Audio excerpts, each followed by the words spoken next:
I hated when I first heard about Christianity? This idea that I was born guilty, that I inherited sin from some guy named Adam who ate fruit thousands of years ago, and somehow now I deserve judgment, that I have the same amount of grace as that homeless guy on the street who is begging for money and then chopping people's fingers off with a knife as they stick their hands out. That's a story for later. It just felt unfair.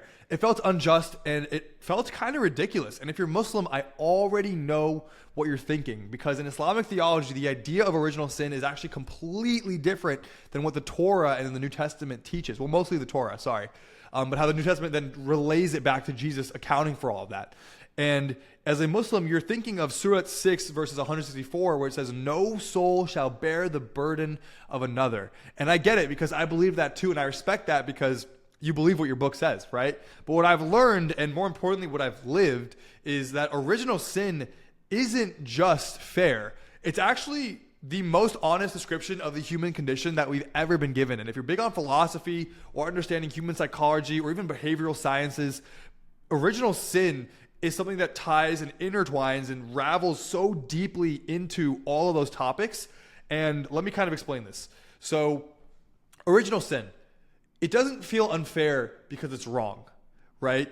Humans messed up. We went against God. We're separated from God through sin. Somebody has to pay for that gap, okay? And it feels unfair because it touches something painful. It touches something inside of us that we often don't confront. Because the question that we have to ask at our deepest core is, are you telling me I'm broken before I even make a decision? Before I was even conscious as like a 3 or 4 year old, as a baby, that I came out broken? And the answer is yes, but it's not in the way that you originally think. I want to build this up for you, not just tear it down at its weakest point, right? It's not about blaming you for something somebody else did.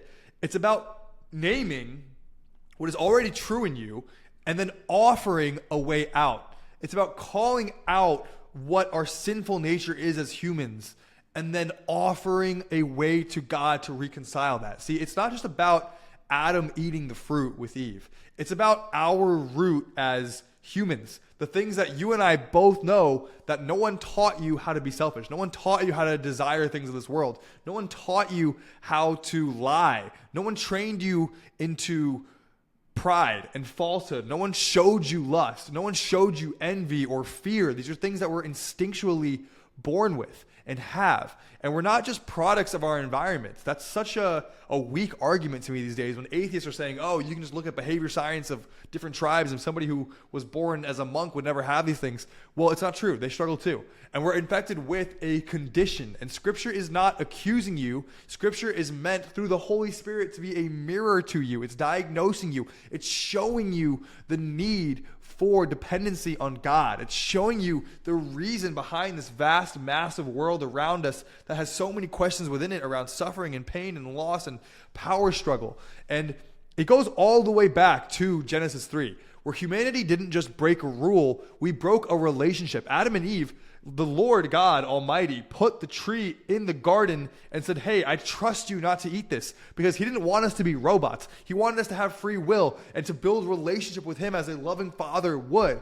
And we went against that. And that fracture introduced spiritual death, separation from God into every cell of human experience. When you look at David, what he's saying, he says, surely I was sinful at birth. Sinful from the time my mother conceived me. That's in Psalm 51:5. That's Prophet Dawood for my Muslim brothers. Not because David was a monster. David was not this sinful, reckless, wretched baby, but because even kings are born with cracked mirrors and cracked character and cracked flaws inside of them that truly hurt them. It's like a child born into slavery. It's not their fault, but it is their condition. They didn't do anything to do that, but it's reality. It's what's happening. It's who they are, where they're at, what they're in, right? So we're not born guilty because of Adam's decision. We're born affected because of Adam's decision. Because whether you like it or not, he was the first human. Him and God were together yoked in the garden before any of us ever existed. And now we all prove it over and over and over again by the ways we live. When we look at this war going on, when we look at the bombings and the struggle and the political conflict, the innocent lives lost, you see that we have been screwed from the beginning, okay? And that's because we, in our relationship with God, decided to go against this. And Paul, who was a Jew trained under the strictest law, wicked smart guy, he writes this. And Romans 5 actually answers this really well. So if you want to talk about sin and the need for atonement, go read Romans 5. But in Romans 5:12, it says, sin entered the world through one man, and death through sin. And in this way, death came to all people because all sinned. Death, all. If you want to memorize that for later. So notice that last part. Because all sinned. Not you're punished for Adam's mistake, but that you and I confirmed Adam's rebellion with our own. That without Christ, we are so sinful. That people who are unaware of the Holy Spirit, who haven't been born again and Spirit-filled, are loaded with sin and lust and pagan worship. And, oh man, just look at the old churches, right? Before Paul came and corrected them, before Paul wrote them the letters. And then there's this twist that also in Romans 5, just as one trespasses resulted in condemnation of all mankind, so also one act of righteousness will bring justification and life and restoration for all. That's in Romans 5. So if you hate the idea of inheriting guilt, you have to be ready to reject this idea of inheriting grace, because that one act was Christ on the cross serving us, paying for all of the sin that mankind imposed in itself. Because in Jesus now, you don't just escape Adam's curse, right? You receive Christ's righteousness without earning it, without striving for it, without performing for it, without, in Islam, making sure that your good deeds outweigh your bad deeds, right? That's not unfair. That is mercy, and it's multiplied across all of us. So Islam is going to be teaching us that we're all born pure, right? That every child is born on fitrah, a clean slate, something that is untouchable, and that they are messing up themselves as they go. And it turns you immediately into this performance culture that God nor Christ would ever accommodate you for. That there's nothing that you could do to ever win that approval of God, and yet Islam puts it in the core doctrine. And so here's the problem with that. If that's true, why do we all end up repeating the same sins? Why does every single prophet except Jesus fail? And in the Quran, yes, they believe prophets don't have major sin, that they can be repented for and covered for. But even Muhammad, in Sahih Muslim, one of the hadith, says, by Allah, I ask forgiveness from Allah, by Allah, and turn to him in repentance more than 70 times a day. So even Muhammad is like, dude, I am getting slaughtered by my sin, right? Moses killed a guy. David cheated, right? King Solomon, 700 wives. These people are wrecked and ravaged with sin, and they know it. And why is that happening? It's because something is wrong inside of us, and it's because we're separate from God. It's not just outside of us. It's not external factors or bad parenting or trauma or bad relationships or war or being in prison showing this to us. It's us rejecting the promise with God. And if you reject original sin, then you have to explain why no one lives perfectly, including you. Why do you even slip up when you're gossiping a little bit? Why are you being jealous? Why do you have fear? Right? And what you end up with is performance to get out of that. You end up with works without the deep faith and restoration and covenant of Christ. You end up with fear without logical justification. And you're hoping that your good outweighs your bad, never knowing if it's enough. And this is core to what Islam teaches. This is what Muslims feel like. You never know if you're doing enough. And so the gospel is going to come in and defend that because it's so radically different. It tells the brutal truth and then offers a radical cure, something that completely rewrites the need for this. So Jesus did not come to condemn the infected. There is no condemnation for those who are in Christ Jesus. That's Romans 8. He comes to heal this condition. And just as Moses lifts up the snake in the wilderness, so the Son of Man be lifted up, that whoever may believe in him has eternal life. And so God loved the world that he sacrificed his only son. That's all John 3. That's pure scripture.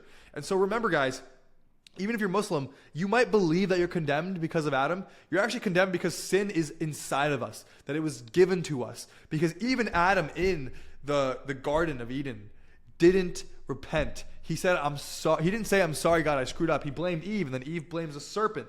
And then God, in all of his loving will, bashes down the serpent with all he has. Okay? And Adam and Eve are covered. But Jesus doesn't wait for us to clean it up. He takes it all and gives you his life as Yahweh. That's why the cross matters. It's because he doesn't say, hey guys, keep trying. He says, hey guys, I know that no matter how hard you try, you're probably still going to fall short. Sorry, you're definitely going to fall short. And he says, it is finished. Tetelestai, John 19:30, it is done, it is finished. God's work on earth is finished. We have been restored and reconciled, and we now have a high priest in Jesus Christ who is praying for us every single day, every moment. Okay? And so, yeah, if you're seeing this, original sin is going to feel unfair until you realize that you've been living with it your entire life and that there's no, how do I say this right? There's no amount of sin that you can make up for that will bring you closer to God. And until you see that, you're not going to ever finish your story. You're going to be stuck in this loop of performance and Islam. And you can look at the differences between Adam and Eve in the Bible and in Islam and get some pretty good clarity on what the difference is. But Paul says in 1 Corinthians that is in Adam all should die, so in Christ all should be made alive. Paul was so anointed in Scripture. He knew this stuff. And I just want to bless you guys with, you weren't born to be a sinner. You were just born into a war that you never started. Because in Jesus, you get to walk in a victory that you never had to fight for.